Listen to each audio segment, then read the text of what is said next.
분양계약 해제의 포인트는 감정적으로 싸우는 게 아니라 법적으로 단계별로 대응하는 것이 좋습니다. 내용 증명으로 강력하게 해제 요청을 하시고 안 되면 소송까지도 생각하셔야 합니다.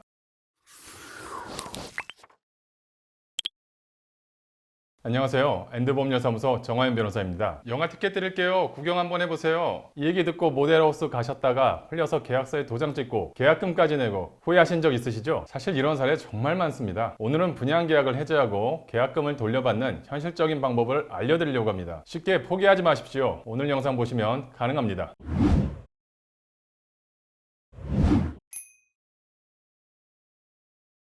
그건 절대 아닙니다. 우선 방문판매법 적용 여부를 확인하셔야 합니다. 전화나 문자 등으로 방문 권유를 받고 모델하우스에 가서 아파트나 상가 분양 계약을 하시는 경우가 대부분이신데요. 이런 경우에는 방문판매법이 적용되셔서 아무런 사유가 없어도 청약 철회를 하실 수가 있습니다. 14일 이내만 청약을 철회하면 환불받으실 수 있습니다. 청약을 철회해도 돈을 환불해주지 않는 경우가 있는데요. 이런 때는 내용 증명을 보내시면 쉽게 해결하실 수가 있습니다.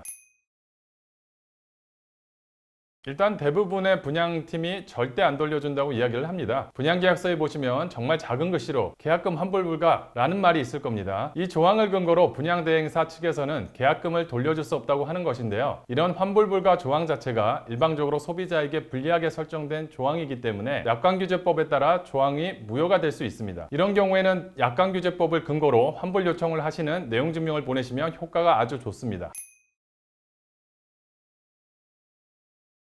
상황마다 다르지만 실제로 해결되는 사례가 많습니다. 저희 법률사무소에서도 분양계약 해제는 성공 확률이 높은 편이에요. 분양대행사, 시행사 등 관련 업체에 내용증명을 보내고 분양 담당자에게도 카카오 내용증명을 보내서 더욱 압박을 준다면 계약금 돌려받을 확률이 높아집니다. 특히 상대방이 잘못된 설명을 하였거나 너무 과장된 홍보를 했거나 전화나 문자로 홍보 문자가 온 후에 그걸 보고 계약을 하셨다면 분양계약 해제 가능성이 더욱 높습니다. 이런 부분에 해당되는지 변호사 상담을 통해서 구체적으로 확인해 보시는 게 좋습니다.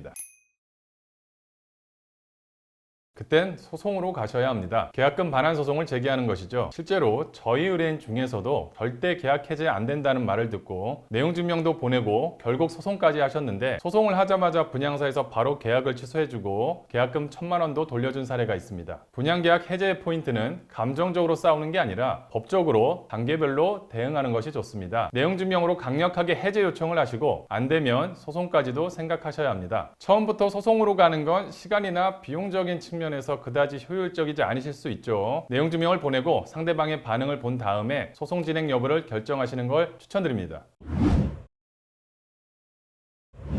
분양계약을 해제하려면 먼저 방문판매법으로 청약 철회가 가능한지 확인하시고요. 그 다음에 환불불가 같은 조항이 약관규제법 위반이 아닌지 검토하셔야 됩니다. 이 내용을 모두 정리해서 내용 증명으로 계약 해제 환불 요청을 하시면 비교적 쉽게 해결될 수도 있습니다. 만약 이래도 해결이 안 되면 그때는 소송으로 대응을 하시면 됩니다. 저희 엔드법률사무소에서는 이런 분양계약 해제 절차를 합리적인 비용으로 진행하실 수 있습니다. 내용 증명 한 통, 소송 한 번으로 계약이 취소되고 계약금을 돌려받으실 수 있습니다. 전문가의 도움으로 깔끔하게 해결하고 싶으시다면 엔드법률사무소의 분양계약 해제 서비스를 이용해 보십시오. 지금까지 정화연 변호사였습니다. 감사합니다.